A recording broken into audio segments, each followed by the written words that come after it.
Hello, my name is Chris, and today I want to talk about fear and doubt and insecurity and worry and courage and bravery and doing the thing anyway. And I want to talk about asking the simple question, what is the worst thing that could possibly happen in any situation? I'm doing something a little different today. I got this action camera that I was going to use to film myself running. I was going to do a whole other YouTube channel for running, strap this camera to myself and basically head out into the woods. I had to just check it's still working though. And I tried it out and it didn't really work. There's no image stabilization on this camera, so it was just kind of really bouncy. It didn't look good. But I wondered if I could bring it out here, just out into a little bit of nature and basically film myself walking and talking. I have no idea what the image quality is going to look like on this video, or what the sound quality is going to be like. It's kind of very noisy because I'm not too far away from a big road. So let me know in the comments below what you think of this video, not necessarily the content, but the quality. Is it too bouncy? Is it too shaky? Can you hear me okay? Would you like me to do more videos like this?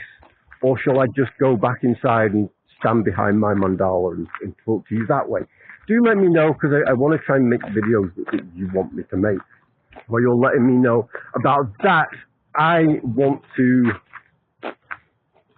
talk about doubt and insecurity and worry and nerves, and asking this thing of, what's the worst thing that could happen in this situation? So I was walking down here and I knew I wanted to test this camera, but I didn't really know what I was going to talk about. And then I started to get a little nervous about it. Not about talking to you, because I talk to you every week, but about talking to you in this environment. I was thinking, there could be other people around, and I might draw attention to myself, and people might look at me and think that I'm weird. And I was reflecting back on when I used to do the videos outside on a regular basis. That would sometimes happen. I'd park up my tripod and start talking, and sometimes someone would come past walking the dog and they'd kind of stop and look like, what the hell is he doing? And I get in those moments I get very self-conscious, and I'd have to turn the camera off and start again, basically. So I was worried about that on my way up, and I was like, starting, some doubts crept in. Should I do this? Should I just stay inside? Should I come out here at 5 o'clock in the morning when there's likely to be less people? Or should I just go now and do it anyway? And my response, obviously, as you can tell, was I'm just going to go out and do it anyway. Because I asked myself this question, what is the worst thing that could happen? And I reached the conclusion, well, the worst thing that could happen is that I do draw attention to myself and people do think that I'm weird. And then I asked myself another question, which is, well, what would be so bad about that? Well, I'd feel really self-conscious and I might have to stop talking for a few minutes. And what would be so bad about that? I don't, the video would take me longer to make. And what would be so bad about that? And I can go on and on, and it's way too noisy up there, let's go this way. I could go on and on and on, what would be so, I never come to any conclusion about, well, I might be in physical danger, something might happen to my family, I might lose my job. None of those things would ever happen as a result of doing this, right? And that's a technique that I try and use for other things in my life. And I think, obviously the thing we talk about most on this YouTube channel is quitting smoking, and I think it definitely applies. If you are worried, concerned, nervous, doubting yourself about starting the quit process, to ask what's the worst thing that could happen. By the way, I'm just going to stop. What an absolutely beautiful day it really is.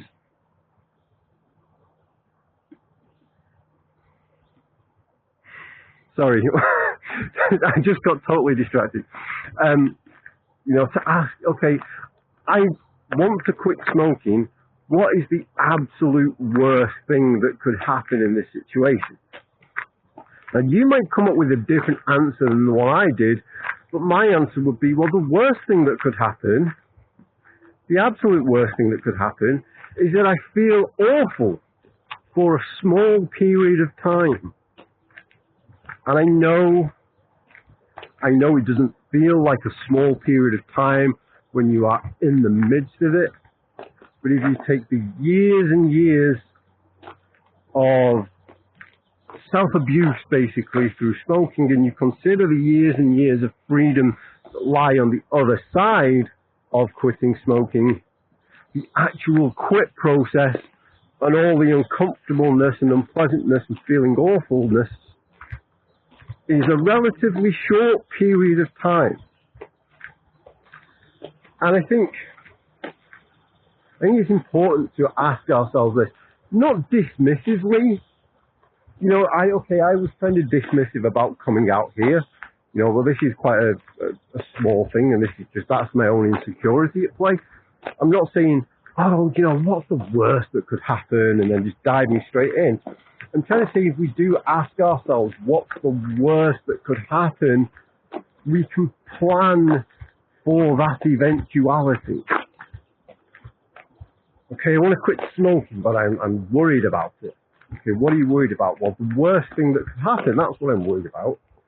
And the worst thing that could happen is that I feel awful. The worst thing that can happen is that I get quick as flu, I can't sleep, the cravings are really intense, I can't think straight. All of those things might happen. They might not, but they might. That's the worst case scenario. But I can plan, really fell in the bushes, I can plan for all of these things, right? If I do get cravings, there are things that I can do. I can breathe. I can do visualization techniques. I can find something engaging. I don't believe in the idea of distracting ourselves. I believe in the idea of engaging ourselves. Because I don't think distractions necessarily work. If I'm trying to distract myself, I'm aware that I'm trying to distract myself, and therefore I'm aware of what I'm trying to distract myself from. Whereas if I engage myself in something, whether it's art or exercise or a good movie or anything that really, that thing that we do where time just disappears, I think that is such a better approach. I'm approaching the main road here, so I'm going to turn my camera off and then we'll pick up somewhere else in just a moment. So I kind of went off on a tangent there about distractions and engagements, but what I'm getting to the point of is if we know what the worst thing that could happen is, we can plan for it. We can plan for the cravings, we can plan, okay, I might feel like crap, but I can create like a safety net for myself, right? I can get some good, healthy, whole foods in, stock up on water, I can plan just to have a duvet day if I need one. We can plan for all of these things. If I'm planning to start exercise, well, what's the worst thing that could happen if I start to exercise? Well, it might hurt. Yeah, it might. But, there's a difference, isn't there, between something hurting because it's uncomfortable and something hurting because there's an injury. And I can be mindful of the difference between the two and I can do things to prevent injuries. You know, like stretching or properly warming up, or taking things at my own pace, or whatever the case may be. So this thing is, let's ask ourselves what's the worst that could happen and actually plan for it. That's not to say that we are expecting the worst thing to happen. It's going, well, if it does, it's okay because I'm prepared. And I think, that's totally lost my train of thought. I think that's what's important, right? To know that we are prepared, because when we know that we are prepared, then we go into things with much greater levels of confidence. I'm about to start. I'm doing the Manchester Marathon in October. It's now the start of June, so I really have to get my training going on. But if I turned up in October and I wasn't prepared at all, and I haven't done any training, then there's a very good chance that I might get hurt. There's a very good chance that I'd be worried the whole way round, and I'd be nervous and anxious. But if I know that I've properly prepared, I can go into that marathon feeling confident, feeling like, yep, I am ready for this.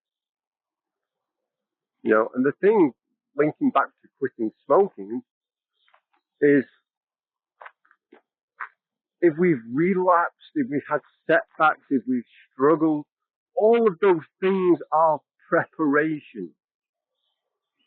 I'm not in any way saying that if you want to quit smoking, you have to relapse and it's the only way to do it.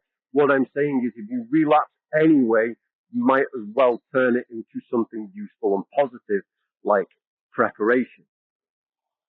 Well, I tried to quit smoking, it didn't quite work. I effed up for whatever reason. So what was that reason? What happened? How can I prepare myself to handle it differently next time?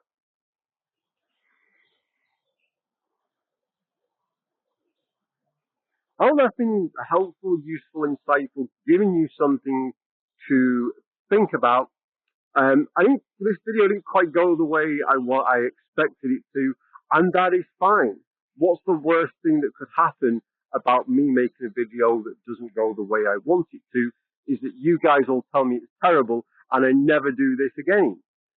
But I hope, the people that are like part of my tribe, the people that comment every week that I know through Finding Freedom, I hope I've built up a good enough relationship with you that, even if this video is terrible, you sort of forgive me and we just act like it never happened.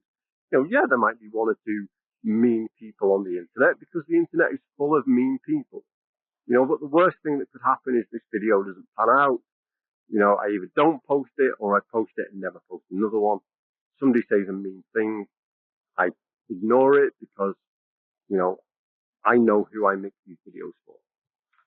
Anyway, I didn't do too badly for kind of thinking on my feet today, did I? Thank you so much for watching. As always, we have our group. It is Finding Freedom, facebook.com/group/findingfreedom1. There is this wonderful, wonderful community of people at all stages of their quit, celebrating their successes and helping each other when things get hard. If you do want extra support, please do come and join us. I do pop into that group whenever I get the chance and celebrate with you. I do have a book. It's called Quit Smoking and Be Happy. But as you can tell, I don't have it with me. But it is available on Amazon. If you like these videos and you haven't yet subscribed, please do consider doing so. Other than that, I will see you next time. Goodbye.